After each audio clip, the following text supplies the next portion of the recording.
Assalamualaikum warahmatullahi wabarakatuh. Selamat malam anak-anak SMK Nurul Islam.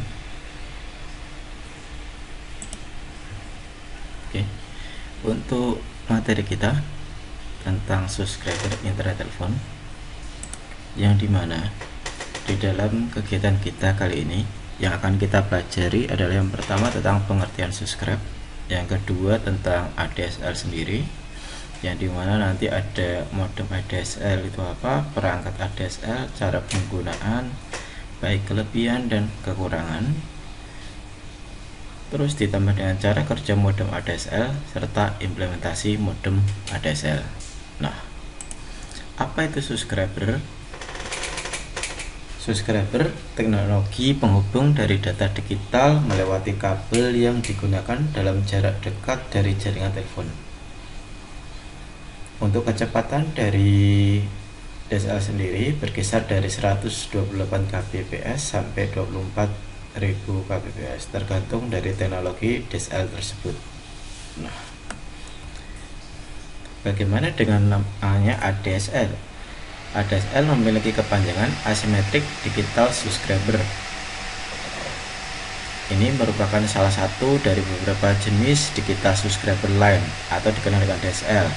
Di samping HDSL, VDSL, IDSL, GHDSL, dan SDSL.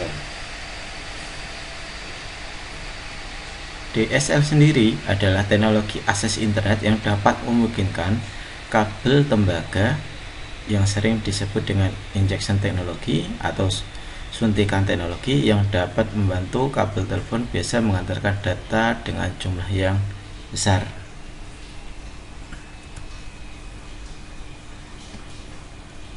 Bagaimana dengan modem ADSL? Modem ADSL adalah perangkat yang dipakai untuk menghubungkan komputer dengan router ke saluran telepon sehingga bisa mentransfer data ataupun mengakses internet. Nah, hal terpenting ketika menggunakan modem ADSL adalah chip memiliki IP modem dan juga password atau serta kata sandi. Yang ini berkaitan erat dengan keamanan penggunaan layanan yang diberikan oleh pihak provider. Kebetulan kalau umumnya adalah Telkom, dikenal dengan istilah SPD. Untuk perangkat ADSL yang dimana ada sisi satu di pelanggan, yang satu sisi di Telkom. Untuk sisi pelanggan disebut dengan CPE atau Customer Presented Equipment atau menerima DSL. Yang terdapat di dalamnya adalah modem ADSL dan splitter. Nah, sedangkan kalau di Telkom terdapat multiplexer yang disebut dengan DSLFA. Untuk menggunakan ADSL terdapat cara dalam standar Indonesia. Nah, tersedianya perangkat ADSL yang pertama itu, kemudian pemeriksaan keberadaan nomor teleponnya telah disediakan oleh Telkom Indonesia. Kalau di Jepara 0291 XXXX. Nah, jika nomor telepon yang telah terdaftar dan jarak telah diperhatikan, maka selanjutnya yaitu pemasangan ADSL pada sambungan telepon. Untuk dapat menghubungkan ADSL dengan line telepon Anda dapat menggunakan namanya splitter. Bagaimana kelebihan dan kelemahan ADSL? Untuk ADSL sendiri memiliki kelebihan kecepatan internet yang selalu stabil. Yang kedua, koneksi ADSL selalu terhubung dengan internet setiap waktu dan telepon tetap bisa dipakai kapanpun. Jadi dua-duanya bisa berjalan secara bersamaan. Yang ketiga, layanan komunikasi antara data dengan suara diberikan lewat dua kanal yang terpisah namun tetap pada kabel yang sama. Mempunyai pembagian frekuensi menjadi dua macam, yaitu frekuensi tinggi dan frekuensi rendah.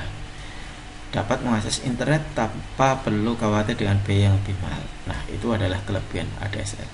Bagaimana dengan kekurangannya? Kecepatan pengiriman data bisa dipengaruhi oleh jarak. Kecepatan koneksi modem ADSL masih tergantung dengan keberadaan tiang telepon atau DSLMA. Saat ini, seiring perkembangan zaman, kabel tembaga tersebut sudah dirubah menggunakan kabel fiber optik, walaupun tidaklah sesuai dengan sistem teknologi ADSL yang menggunakan saluran analog atau kabel tembaga. Yang keempat, adanya load pulse yang dipakai untuk memberikan layanan ke pelosok daerah. itu adalah kekurangan dari ADSL. Bagaimana cara kerja modem ADSL dan implementasinya? Modem ADSL sendiri membagi sinyal yang akan dikirimkan melalui kabel telepon dengan teknik DMT yang distandarisasi oleh ANSI yang dapat digunakan dalam ADSL. Sedangkan implementasinya, contohnya adalah layanan SPD, jaringan akses telepon pelanggan ditingkatkan kemampuannya menjadi jaringan digital. Kalau dulu hanya bisa untuk telepon, sekarang sudah berkembang ke jaringan digital berkecepatan tinggi, sehingga mendapatkan fasilitas telepon voice juga dapat mendapatkan fasilitas internet. Nah, itu implementasinya. Ini materi dari saya, semoga bermanfaat. Sampai ketemu di pertemuan berikutnya. Wassalamualaikum warahmatullahi wabarakatuh.